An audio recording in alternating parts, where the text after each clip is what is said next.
Student, তোমরা যারা ক্যালকাটা ইউনিভার্সিটির আন্ডারে কলেজের ছাত্রছাত্রী আছো, তোমাদের জন্য আজকের ভিডিওটা খুবই গুরুত্বপূর্ণ। আজকের ভিডিওয়ে 4টি গুরুত্বপূর্ণ বিষয় নিয়ে আলোচনা করব। 1 নম্বর বিষয়, তোমাদের কলেজে প্রতিটা সেমিস্টারে অনার্স এবং এমডিসি কোর্সে 5 নম্বর কত। দ্বিতীয় গুরুত্বপূর্ণ বিষয়, ইন্টারনাল বা টিউটোরিয়ালে ভালো নম্বর পাওয়ার উপায়, কারণ এটা কিন্তু এফেক্ট করে তোমাদের মার্কশিটের ওপর। তাই ইন্টারনাল বা টিউটোরিয়ালে কিভাবে ভালো নম্বর পেতে পারো সেটা নিয়ে আলোচনা করব।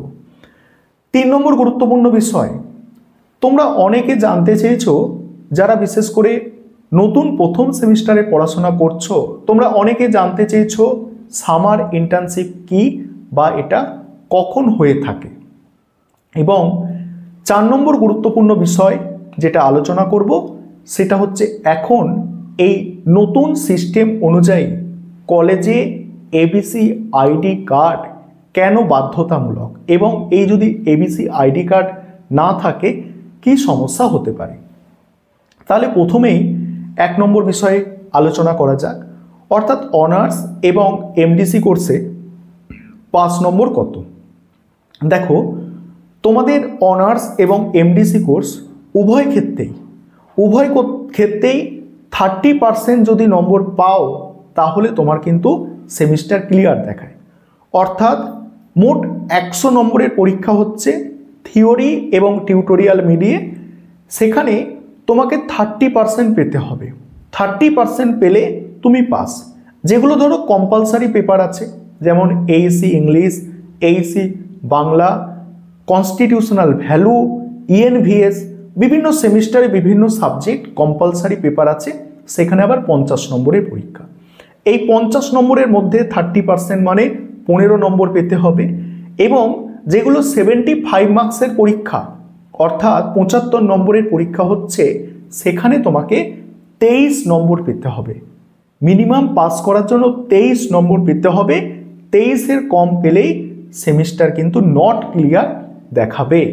তাহলে আশা করি তোমরা বুঝতে পারলে যে তোমাদের অনার্স এবং এমডিসি কোর্সের ক্ষেত্রে 5 নম্বর কত হয়। 5 নম্বর হচ্ছে 30%। তবে আরও একটি জিনিস তোমাদের মাথায় রাখতে হবে, তোমাদের প্রজেক্ট বা টিউটোরিয়ালে যে নম্বরটার পরীক্ষা হচ্ছে সেখানে আলাদাভাবে 30% পেতে হবে, এবং তুমি যে থিওরি পেপার পরীক্ষা দিচ্ছ সেখানে আলাদাভাবে 30% নম্বর পেতে হবে। ধরো প্রজেক্টে 25 নম্বরের মধ্যে, প্রজেক্ট বা টিউটোরিয়ালে 25 নম্বরের মধ্যে, প্রজেক্ট টিউটোরিয়াল মিলিয়ে 25 নম্বরের মধ্যে কেউ ধরো 20 পেয়ে যাচ্ছে, এবং থিওরি পেপারে কেউ ধরো 10 পাচ্ছে, তাহলে তার তো 30 কমপ্লিট হচ্ছে, সে কি পাস করবে? না। প্রজেক্ট বা টিউটোরিয়ালে আলাদাভাবে 30% পেতে হবে, এবং থিওরি পেপারে লেখা পরীক্ষায় আলাদাভাবে 30% নম্বর পেতে হবে। আশা করি প্রথম বিষয়টা তোমাদের কাছে ক্লিয়ার। এবার দ্বিতীয় গুরুত্বপূর্ণ বিষয়, দ্বিতীয় বিষয় আমাদের কি ছিল? প্রজেক্ট বা টিউটোরিয়ালে ভালো নম্বর পাওয়ার কৌশল বা উপায়। প্রথমেই যে পয়েন্টগুলো তোমাদের মনে রাখতে হবে, প্রজেক্ট বা টিউটোরিয়ালে ভালো নম্বর পেতে গেলে শিক্ষকের পরামর্শ নিতে হবে। অর্থাৎ যিনি তোমাদের কলেজে শিক্ষক বা শিক্ষিকা আছেন ওই সাবজেক্টের ওপরে, সেই শিক্ষকের পরামর্শ তোমাদের অবশ্যই নিতে হবে, শিক্ষক বা শিক্ষিকার পরামর্শ নিতে হবে।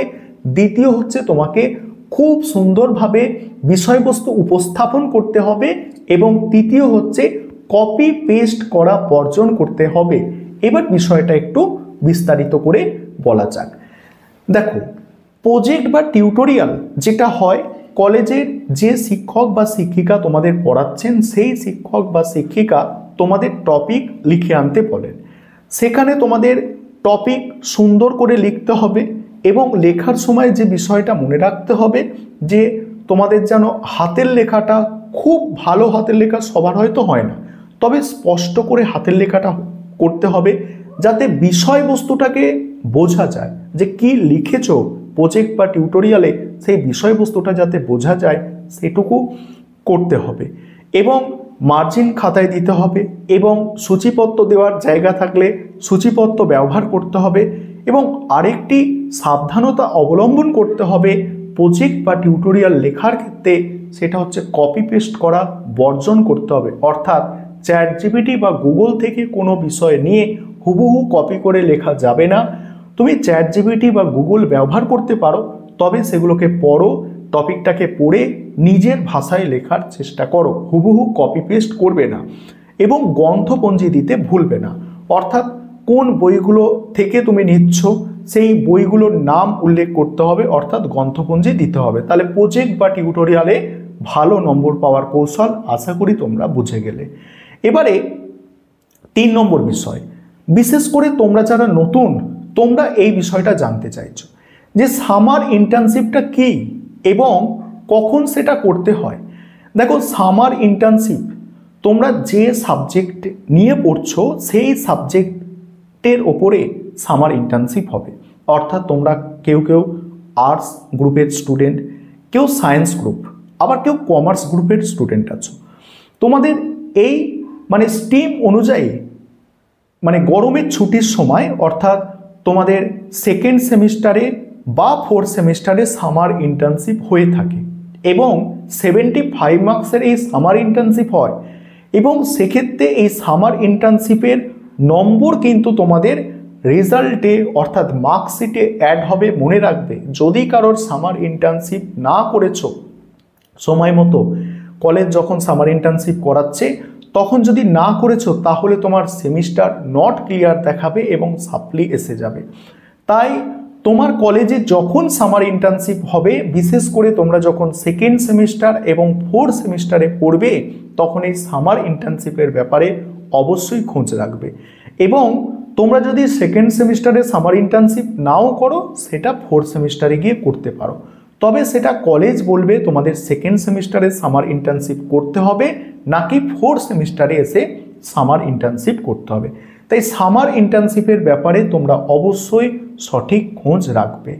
এবং শেষ গুরুত্বপূর্ণ বিষয় যেটা আছে সেটা হচ্ছে এবিসি আইডি কার্ড। তোমাদের এই যে নতুন সিস্টেমের পড়াশোনা, অর্থাৎ এনইপির যে সিস্টেম চালু হয়েছে 2023 সাল থেকে, এই সিস্টেম অনুযায়ী তোমাদের এবিসি আইডি কার্ড হচ্ছে বাধ্যতামূলক। এবিসি আইডি কার্ডের পুরো ফর্ম অর্থাৎ পুরো নাম হচ্ছে একাডেমিক ব্যাংক অফ ক্রেডিট। এটাকে সহজভাবে বললে বোঝানো হয় যে নম্বরের ব্যাংক অ্যাকাউন্ট। তোমরা যেমন টাকা, তোমরা বলা ভুল, যারা টাকা পয়সা রাখে কোথায় রাখে? ব্যাংকে রাখে, অর্থাৎ বিভিন্ন কোম্পানির ব্যাংকে তারা টাকা পয়সা জমা করে রাখে। এবং ছাত্রছাত্রীদের জন্য এইভাবে একটা নম্বরের ব্যাংক তৈরি করা হয়েছে, যাতে সমস্ত তোমাদের ক্রেডিটগুলো জমা থাকবে এবং তোমরা পরবর্তীকালে যদি রেজাল্টও পাবে না, যদি এই এবিসি আইডি কার্ড না থাকে, তোমরা পরবর্তীকালে ইউনিভার্সিটিতে ভর্তি হতে পারবে না, রেজাল্ট পাবে না। এবং তোমরা যদি অন্য কিছু করতে চাও, ধরো এখন গ্র্যাজুয়েশন কমপ্লিট করে অন্য কোনো স্ট্রিমে তোমরা পড়াশোনা করবে, সেটাও আটকে যাবে যদি এবিসি আইডি কার্ড তোমার কাছে না থাকে। এবার যাদের কাছে এখনো পর্যন্ত এবিসি আইডি কার্ড তৈরি করানো নেই, তোমরা অবশ্যই যত তাড়াতাড়ি পারো এবিসি আইডি কার্ড তৈরি করিয়ে নাও। এবং তোমরা ডিজিলকার ওয়েবসাইট আছে, ডিজিলকার ওয়েবসাইট থেকে এবিসি আইডি কার্ড নিজেরাই তৈরি করতে পারো। ব্যাংক তোমাদের আধার কার্ড লাগবে এটা করার সময়।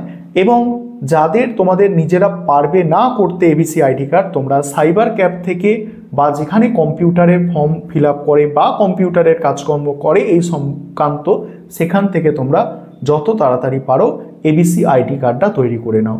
আজকে এই তথ্যগুলো তোমাদের সঙ্গে শেয়ার করার ছিল। প্রতিটা তথ্য খুবই গুরুত্বপূর্ণ। ভিডিওটাকে অবশ্যই অন্যজনদের মধ্যে শেয়ার করে তাদেরও বিষয়বস্তুগুলো জানার সুযোগ করে দাও।